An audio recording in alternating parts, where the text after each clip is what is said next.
Hello students, welcome to the lecture of Liquidity Preference Theory of Interest. In this lecture, we will be looking at the questions such as how are interests determined? First, we need to know about interest. In our economy, there are two parties. One who has access of funds and another one who requires funds for satisfying his needs. Party 1 wants to gain profit by lending his excess funds to another one. These two parties coordinate each other and there will be a flow of money from party 1 to party 2 and this will be known as a loan.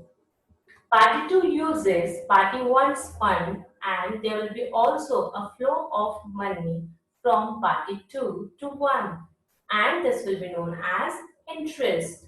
So interest is the amount of money which is paid for using another's funds, or we can say it is a payment for the use of capital. This liquidity preference theory of interest was propounded by J.M. Keynes in the year 1936 in his book General Theory of Employment, Interest and Money. Before understanding this theory, first we have to be familiar with the term liquidity. Let me give you one example. If you are thirsty and you have ice cubes as well as a glass of water, which one will you prefer to quench your thirst? Of course, a glass of water because it can quench your thirst immediately, but ice cubes can't until it melts. In general, liquidity is something which can help you quickly to solve your problem. And in economics, liquidity means how quickly you can get your money, or it is the amount of money which is readily available for investment and spending. According to this theory, the rate of interest is determined by two forces, demand for money and supply of money. We have to understand these two concepts separately. Let's start with demand for money. Demand for money means liquidity preference. People want to keep cash. They desire to hold cash. But why? According to Keynes, there are three motives to prefer liquidity as transaction motive, precautionary motive, and speculative motive. Transaction motive. As an individuals, we all have unlimited wants and we want to satisfy our wants. For this, we work and we get our income. People get their income on daily, weekly, fortnightly, monthly, and some are getting on the completion of a project. But if we look at the expenditure, the spending is done more or less, almost daily.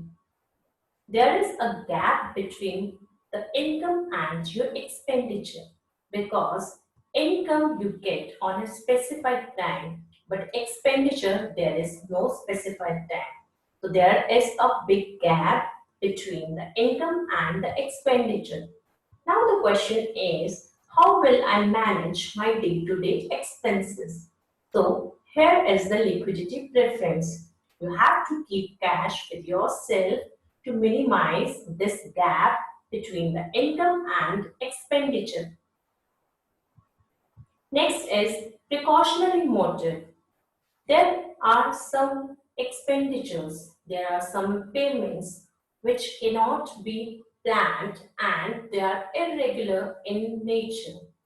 There are also some emergencies such as accident, death. In case of switching a job, you must have some money to maintain your uncertain expenditure. So this precautionary motive explains that people will prefer liquidity to minimize uncertainty. So if the money is held for precautionary motive. This will be known as the precautionary demand for money. The transaction and precautionary motive both depend on the income.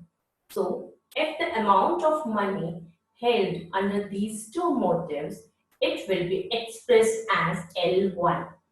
L, that means liquidity, and Y is the income. So, if it is expressed in an equation, so there will be L1 equals Fy. That means liquidity is the function of your income. Next is speculative motive. Speculative motive explains the desire of people to make capital gain by buying long-term bonds when the prices are low and selling them when the prices rises. So by buying and selling, they gain profit. So this will be known as speculative motive. So if people keep cash with themselves for this purpose, this will be known as the speculative demand for money, and it totally depends on the rate of interest on bond. So the speculative demand for money will be expressed as L2, and L2 is the function of rate of interest on bond, because there is an inverse relationship between the bond price and rate of interest on bond. Now, we will show here the total demand for money. As per Keynes, there are three motives for the demand for money. And here, L1 comprises of transaction and precautionary motive, and L2 represents the speculative demand for money. So we will add both. So L represents the total demand for money. So total demand for money is the function of income and rate of interest. The diagram shows the demand for money. On OX axis, we have taken the demand for money, and on OY, the rate of interest. ABC is the liquidity preference curve, or you can say a demand curve, which is sloping downward from A to B. But after B, it is parallel to OX axis. Why? Because of the condition of liquidity trap. So, liquidity trap is an imaginary condition. And I want to tell you one thing, that in every country, there is monetary authority who controls the money supply by making a balance between the demand and supply of money. So, monetary authority can increase or decrease the money supply in a country, and it also impacts the rate of interest in a country. But in liquidity trap, this is not possible for the monetary authority to increase or decrease the rate of interest by increasing or decreasing the quantity of money.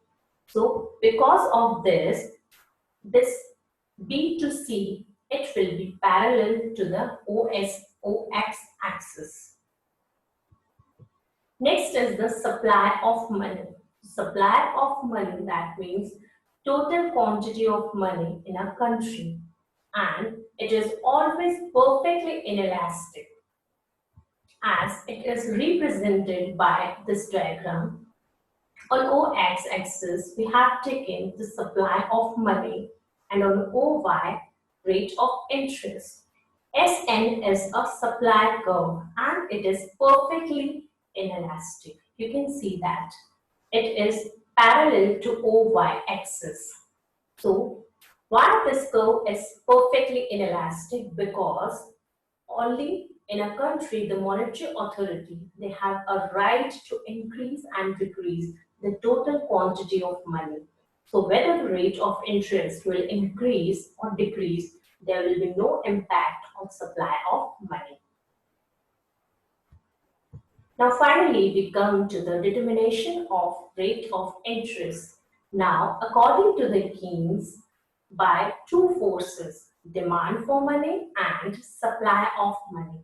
we decided the rate of interest. So on OX axis, we have taken the demand and supply of money both, and on OY, the rate of interest. Keynes explained that if the demand curve and supply curve both are equal, the rate of interest will be determined. So you can see that LP is the demand curve and it is sloping downward, but because of the liquidity trap, it is parallel up to a certain extent to the OX axis. And SN is a supply curve and it is parallel to OY axis. So the LP curve cuts SN on E point and this will be an equilibrium point where the demand and supply both are equal. And here the rate of interest will be determined as rate of interest is OR and money demanded and supplied is ON. So according to the Keynes, people will prefer liquidity and the monetary authority, they will control the money supply. By their interaction, the rate of interest will be decided. So thank you everyone.